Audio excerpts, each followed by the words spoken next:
ನಮಸ್ಕಾರ, ನೀವು ನೋಡ್ತಾ ಇದ್ದೀರಾ ನ್ಯೂಸ್18 ಡಿಜಿಟಲ್ ಕಂಟೆಂಟ್. ನಾನು ಮೈಸೂರಿನ ಪ್ರತಿನಿಧಿ ಆನಂದ್. ಮೈಸೂರನ್ನೇ ಬೆಚ್ಚಿ ಬೀಳಿಸಿದಂತಹ ದರೋಡೆ ಕಳೆದ 2 ವಾರಗಳ ಹಿಂದೆ ಹುಣಸೂರಿನಲ್ಲಿ ನಡೆದಿತ್ತು.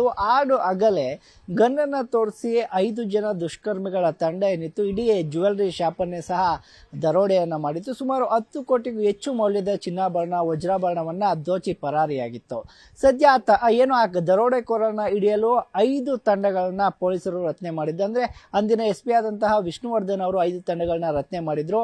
ಒಂದು ತಂಡ ಕೇರಳ, ಮಂಗಳೂರು, ಹುಣಸೂರು, ಮೈಸೂರು ಭಾಗ ಸುತ್ತಮುತ್ತಲ ಎಲ್ಲ ಕಡೆಗಳು ಕೂಡ ಜಾಲ ಆಡ್ತಾ ಇದ್ರು. ಆದರೆ ಸದ್ಯ 2 ವಾರಗಳು ಕಳೆದ್ರೂ ಕೂಡ ಯಾವುದೇ ದರೋಡೆಕೋರರ ಸುಳಿವು ಸಹ ಸಿಕ್ಕಿಲ್ಲ. ಅಲ್ಲದೆ ಸುಮಾರು 10 ಕೋಟಿಗೂ ಹೆಚ್ಚು ಮೌಲ್ಯದ ವಜ್ರಾಭರಣ, ಚಿನ್ನವನ್ನು ಕಳೆದುಕೊಂಡು ಮಾಲೀಕರು ಕಂಗಾಲಾಗಿರುವುದು ಒಂದು ಕಡೆ ಆದರೆ, ದರೋಡೆ ನಡೆದು 2 ವಾರಗಳು ಕಳೆದ್ರೂ ಕೂಡ ಯಾವುದೇ ಆರೋಪಿಯ ಸುಳಿವು ಸಹ ಸಿಕ್ಕಿಲ್ಲ. CC ಕ್ಯಾಮ್ರಾದಲ್ಲಿ ಅಂದರೆ ದರೋಡೆ ಮಾಡಿದಂತಹ ಭಾವಚಿತ್ರಗಳು ಸಹ ಲಭ್ಯವಾಗಿದ್ರು. ಯಾಕೆ ಪೊಲೀಸರಿಗೆ ಹಿಡಿಲಿಕ್ಕೆ ಆಗ್ತಾ ಇಲ್ಲ ಅನ್ನುವಂಥ ಪ್ರಶ್ನೆ ಸಾಮಾನ್ಯವಾಗಿ ಎಲ್ಲರನ್ನೂ ಕೂಡ ಕಾಡ್ತಾ ಇರುವಂಥದ್ದು. ಯಾಕಂತ ಹೇಳಿದ್ರೆ ಹುಣಸೂರಿನಲ್ಲಿ ಮಧ್ಯಾಹ್ನ 2 ಗಂಟೆ ಸುಮಾರಿನಲ್ಲಿ ಆಡು ಅಗಲೇ ಆಭರಣದ ಅಂಗಡಿಗೆ ನುಗ್ಗಿದಂತಹ ದುಷ್ಕರ್ಮಿಗಳು ಕೈಯಲ್ಲಿ ಗನ್ನನ್ನು ಎಳೆದಿದ್ರು. ಅಲ್ಲದೆ ಹಿಂದಿ ಭಾಷೆಯನ್ನು ಕೂಡ ಮಾತನಾಡ್ತಾ ಇದ್ರು.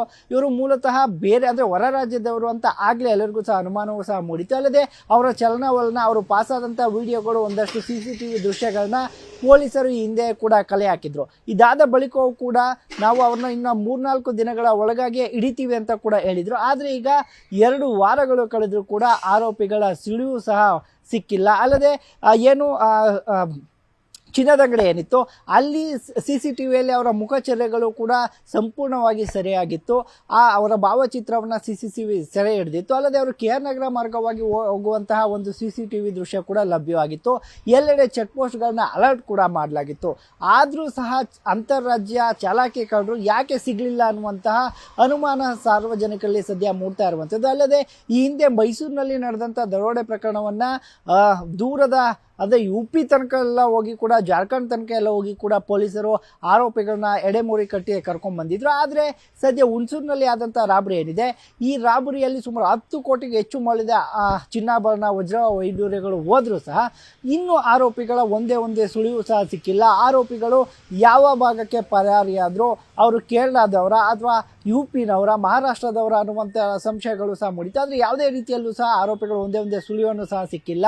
ಅಂದರೆ ಅವರು ಬಳಸಿದಂಥ ಬೈಕ್ಗಳಿಂದ ಅದರ ನಂಬರ್ ಪ್ಲೇಟ್ಗಳು ಸಹ ಇರಲಿಲ್ಲ. ಈ ಹಿನ್ನೆಲೆಯಲ್ಲಿ ಯಾವ ಕಡೆ ಹೋದ್ರು ಅನ್ನುವಂತಹ ಒಂದೇ ಒಂದು ಸುಳಿವು ಸಹ ಪೊಲೀಸರಿಗೆ ಸಿಕ್ಕಿಲ್ವಾ ಅನ್ನುವಂತಹ ಅನುಮಾನ ಸದ್ಯಕ್ಕೆ ಕಾಡ್ತಾ ಇರುವಂಥದ್ದು. ಇನ್ನು ಇಂತಹ ಪ್ರಕರಣಗಳು ಮೈಸೂರಿನಾದ್ಯಂತಲೂ ಕೂಡ ಹೆಚ್ಚಿಗೆ ಆಗ್ತಾ ಇದೆ. ನಂಜನಗೂಡಿನಲ್ಲಿ ಕಳೆದ 1 ತಿಂಗಳಲ್ಲಿ ಅನೇಕ ಕಡೆ ಮನೆಗಳ್ಳತನ ಇರ್ಬೋದು, ದುಷ್ಕೃತ್ಯಗಳು ನಡೀತಾನೆ ಇದೆ. ಹುಣಸೂರಿನಲ್ಲಿ ನಡೆದಂಥ ಈ ಕೃತ್ಯ ಏನಿದೆ ಇದನ್ನು ಬಂಧಿಸ್ತಾರೆ ಅನ್ನುವಂಥ ನಿರೀಕ್ಷೆ ಜನರಲ್ಲಿ ಇದೆ. ಇನ್ನು ಈಗಾಗಲೇ ಅಂದರೆ 2 ವಾರಗಳು ಕಳೆದರೂ ಕೂಡ ಪೊಲೀಸರಿಗೆ ಈ ಅಪರಾಧಿಗಳು ಚೆಳ್ಳೆಯನ್ನು ತಿನ್ನಿಸ್ತಾ ಇರುವಂಥದ್ದು. ಇನ್ನು ಈ ವಾರವಾದರೂ ಆ ಆರೋಪಿಗಳು, ದುಷ್ಕರ್ಮಿಗಳೇನಿದ್ದಾರೆ ಅವರು ಸಿಗ್ತಾರಾ? ಅಂಗಡಿ ಮಾಲೀಕನಿಗೆ ಅವನು ಕಳೆದುಕೊಂಡಂಥ 10 ಕೋಟಿಗೂ ಹೆಚ್ಚು ಮೌಲ್ಯದ ವಜ್ರಾಭರಣ, ಚಿನ್ನ ಸಿಗುತ್ತಾ ಅನ್ನುವಂಥ ಪ್ರಶ್ನೆ ಕಾಡ್ತಾ ಇದೆ. ಇದಕ್ಕೆ ಪೊಲೀಸರು ಯಾವ ರೀತಿಯಲ್ಲಿ ಉತ್ತರವನ್ನು ಕೊಡ್ತಾರೆ?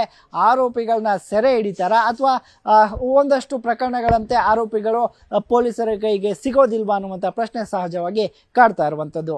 ನಿರ್ಭೀತ, ನಿಷ್ಪಕ್ಷಪಾತ, ವಿಶ್ವಾಸಾರ್ಹ ಸುದ್ದಿಗಳಿಗೆ ಮತ್ತೊಂದು ಹೆಸರಾಗಿರೋ ನ್ಯೂಸ್18 ಕನ್ನಡ ಈಗ ಆಪ್ನಲ್ಲೂ ಲಭ್ಯ ಇದೆ. ದಯವಿಟ್ಟು ಇಲ್ಲಿರೋ QR ಕೋಡ್ ಅನ್ನು ಸ್ಕ್ಯಾನ್ ಮಾಡಿಕೊಂಡು ಆಪ್ ಡೌನ್ಲೋಡ್ ಮಾಡೋದಕ್ಕೆ ಮರಿಬೇಡಿ. ನಿಮ್ಮ ಬೆಂಬಲ ಹೀಗೆ ಸದಾ ನಮ್ಮೊಂದಿಗಿರಲಿ. ಧನ್ಯವಾದ.